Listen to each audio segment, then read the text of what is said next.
I'm near Chesapeake Beach, Maryland right now for the Washington Automotive Press Association rally right on the bay. It's really beautiful.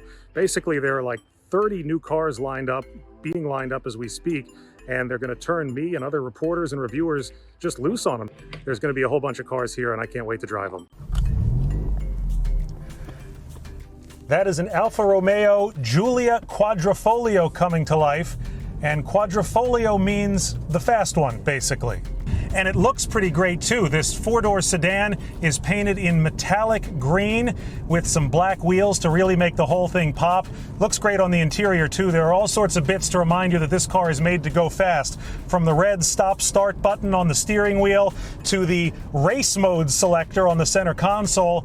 All in all, an amazingly fun car. I wish I could hang on to it for a little while longer, although this one costs about $87,000. I am in a very fast SUV with a very long name, the AMGGLE 63S. Takes a second for that power to come on from those two turbos, but boy does it ever once you get going. And you move fast in a lot of comfort. You've got black suede with brown leather inset into it in the seats, some dark wood on the dashboard, and a big panoramic sunroof.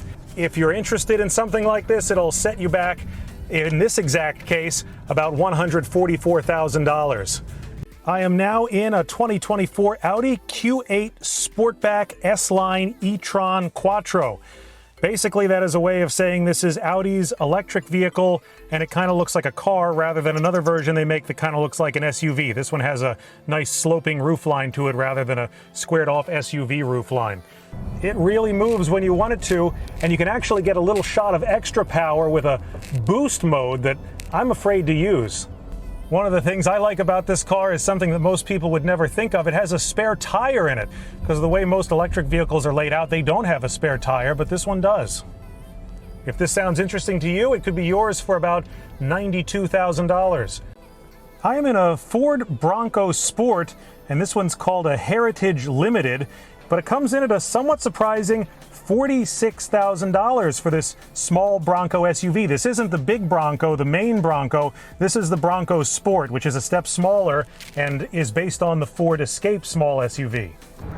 Certainly comfortable to drive, if not the fastest or best handling car you've seen in a while. I'm driving in the Toyota Crown. This is Toyota's bigger car now. It has a pretty powerful hybrid powertrain, and while it is a car, they've kind of SUV-ified it a little bit. It sits up high, and it's got some body cladding on the side. It's really unique looking outside. It's got this metallic bronze color for most of the body, but the hood, the roof, and the trunk are all painted black. It's got these black and silver wheels too, so pretty striking looking car.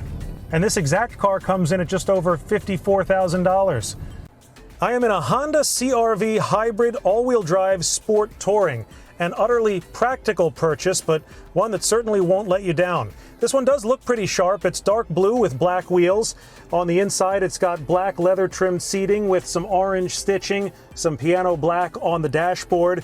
But this one will get you 37 miles per gallon. Again, a practical purchase. And the price, all things considered, is not too bad. Of all the cars I've driven recently, very few have made me think, well, that sounds about right. And this one comes in at just under $40,000, which does sound about right.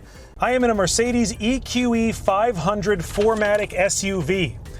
Electrics are known to be very quiet when you drive them, but when you mash the accelerator, it makes that loud groaning noise. It sounds like you're in an IMAX theater or something. Pretty wild. But I guess manufacturers are trying to give you some feedback when you're driving these electrics that are so quiet all the time. Other than that, it's just a very luxurious vehicle. I'm sitting on these brown leather seats. It has these white and gray accents throughout the vehicle, lots of wood on the dashboard, and two big screens, one in the center and one right in front of the driver. This one does tip the scales at nearly $100,000. I am in the new Dodge Hornet GT. This is Dodge's entry into the small SUV category, and in typical Dodge fashion, it wants to do so with a performance edge. So this one boasts 268 horsepower, 295 pound-feet of torque. This one certainly looks the performance part. It's metallic gold with black wheels and black trim, so pretty cool looking little car. But this is Dodge's attempt to peel away some buyers of Hondas and Toyotas, cars that otherwise might not be quite as interesting to drive as this one. If you're interested, this exact one that I'm driving would come in at about $42,000. We are off and running in our Hyundai Ionic 6. This is Hyundai's electric sedan, looking very sharp in black. Like all electrics, it is very quick. Doesn't make much noise when you step on the accelerator, but it certainly gets going. The interior is very light and airy and spacious. The dashboard just goes straight across from the driver to the passenger. It doesn't swoop down towards you or anything like that. One cool thing that I noticed is if you turn on the turn signal, an image of your blind spot pops up on the display right in front of you. So you can see the camera view of what's next to the car and not just your mirror view, which is super useful. This one comes in at just over $57,000. All right, I am in an Impreza RS, and I'm with Aaron from Subaru. It is a little bit sportier than the whole lineup, but it's not all out like the WRX. And Subaru's MO for a long time has been suspension, and that's what we do best. And so while we're always looking for ways to find more power, it's about approachable power and accessible power. Well, I am banging through the gears of an Acura Integra Type S. Yeah, they've brought the Acura Integra name back. The Type S is the high-performance version of that. This is sort of a gentleman's version of the Honda Civic Type R. It's a four-door hatchback. Looks very sharp in this metallic blue paint, but the reason you get this car is for this 320 horsepower engine under the hood and this very nice 6-speed manual transmission. And it comes in at around $53,000.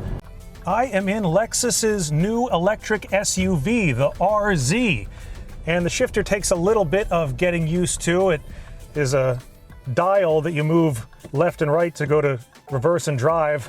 And this car is nice and fast like most electrics are, nice and quiet like most electrics are. But the thing that gets me the most is this sunroof. Check it out. Right now it's this kind of opaque white. And then I press a button, clear. How cool is that? This one, as equipped, that I'm driving costs about $67,000. This is one of the better three-row SUVs out there, if not possibly the best. It's the Mazda CX90, and some think it's better than competitors. Mazda has gone upscale for this one. It has a metallic white exterior, the one I'm driving, along with a light brown leather interior and brown suede on the dashboard. There are rear bucket seats in the second row with a console in the middle, and tons of room when you put down that third row. It has a panoramic sunroof as well, and the car clocks in at a total of around $62,000.